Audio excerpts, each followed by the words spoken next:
Yo, halo semuanya, kembali lagi di channel Pixel Dev. Pada video kali ini, kita masih berada di dalam series HTML dasar, dan di video kali ini kita akan mempelajari mengenai tag paragraf ya. Nah, kalau kita lihat di kehidupan sehari-hari kita, terutama di pelajaran bahasa Indonesia ini misalnya ya. Nah, di sini misalnya kalau kita ingin membuat sebuah paragraf itu terdiri dari beberapa kata, kemudian terdiri dari beberapa baris. Nah, ini misalnya contoh dari sebuah paragraf dari kata from sampai dengan passage ini ya, sampai dengan titik.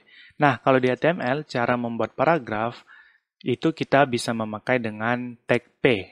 Nah, ini misalnya kita mau membuat teks what is lorem ipsum, itu bisa kita masukkan kontennya ke dalam tag P. Nah, kemudian paragraf ini, kalau di dalam bahasa Indonesia itu kan, kalau paragraf itu terdiri dari beberapa baris. Nah, kalau di HTML, setiap paragraf akan selalu dimulai dengan baris baru. Nah, maksudnya bagaimana? Jadi, misalnya seperti ini. Nah, misalnya saya membuat di HTML, tag P, kemudian di dalamnya berisi konten nama .2 Wahyu. Kemudian outputnya akan seperti ini.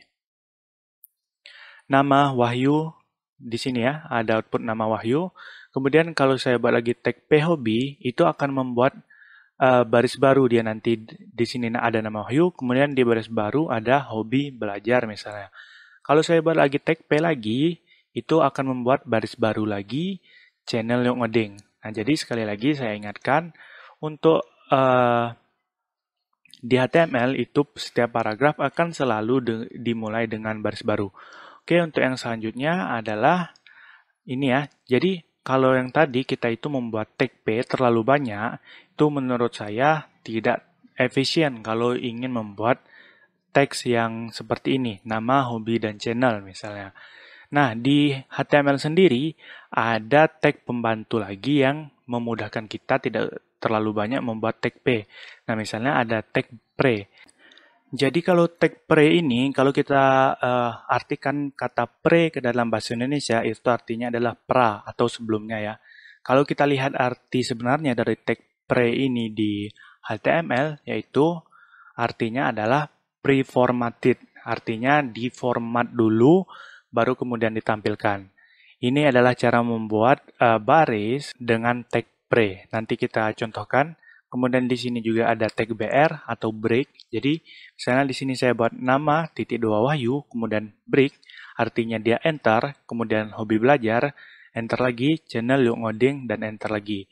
Nah, untuk keduanya itu outputnya sama seperti yang tadi. Ini adalah outputnya nama, enter, hobi belajar, enter lagi, dan channel yuk ngoding. Nah, daripada berlama-lama, kita langsung saja ke contoh codingan ya. Silahkan kalian buka kode editor kalian. Oke, di sini kita akan memulai untuk membuat tag P tadi ya. Silakan klik di bagian Explorer.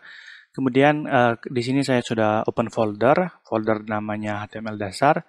Saya buat new file, klik kanan new file. Kemudian saya buat filenya bernama paragraph.html.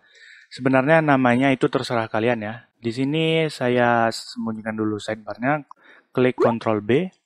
Kemudian buat tag HTML seperti biasa, template-nya, dan di titelnya mungkin saya ganti menjadi belajar paragraf pada HTML. Kemudian di sini seperti biasa ya, kalau mau buat konten itu di bagian body. Nah, di sini saya misalnya ingin membuat tag P, kemudian seperti yang tadi misalnya nama Wahyu, kemudian buat tag P lagi, hobi, belajar, kemudian buat tag P satu lagi, misalnya di sini adalah channel yuk ngoding. Silakan kalian save filenya, kemudian klik kanan, open in default browser, atau bisa juga kalian klik Alt B. Nah di sini ya, sudah seperti yang tadi ya, nama Wahyu, hobi belajar, channel yuk ngoding. Nah, itu untuk tag P. Seperti yang saya bilang sebelumnya, ini kurang efisien kalau kita lihatnya terlalu banyak tag P. Nah, bagaimana kalau kita membuat satu saja tag P? Nah, sebelum membuatnya, kalian klik Ctrl / untuk mengkomentari bagian yang tidak kita perlukan untuk di output nanti. Nah, buat kalian yang baru tahu komentar itu apa, jadi nanti kalau kita open lagi in browser di sini, open in default browser, nah, jadi tidak ada program yang dieksekusi karena itu bentuknya komentar. Jadi intinya komentar itu biar tidak mengeksekusi program yang dijalankan. Oke, di sini saya membuat tag P lagi misalnya. Nah, untuk kontennya itu kita samakan dengan yang di atas.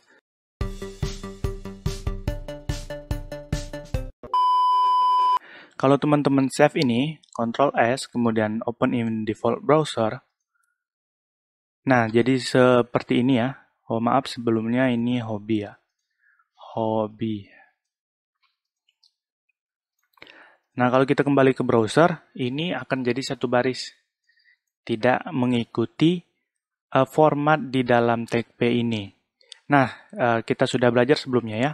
Kalau kita ingin membuat yang di dalam tag paragraf itu diformat atau tag lainnya, itu kita bisa memakai yang namanya pre atau pra kalau dalam bahasa Inggrisnya. Di sini saya enter dulu.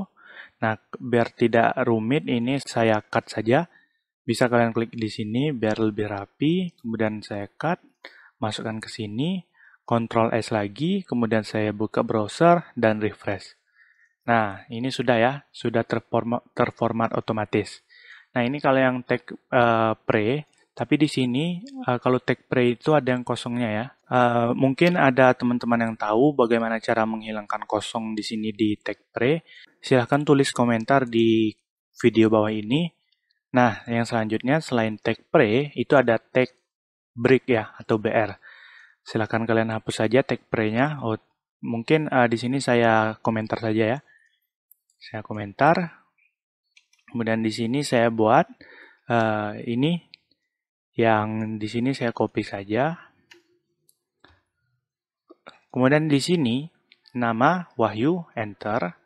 Kemudian hobi belajar enter dan channel Yung Oding. Bisa sih kalian tambah BR, tapi kan nggak perlu sebenarnya tambah BR karena ini adalah baris terakhir. Nah, kita kembali lagi ke browser, kemudian klik refresh. Nah, ini sudah ya terformat seperti yang kita inginkan. Nah, mungkin itu saja di video kali ini, video singkat mengenai tag paragraf pada HTML. Semoga bermanfaat. Terima kasih.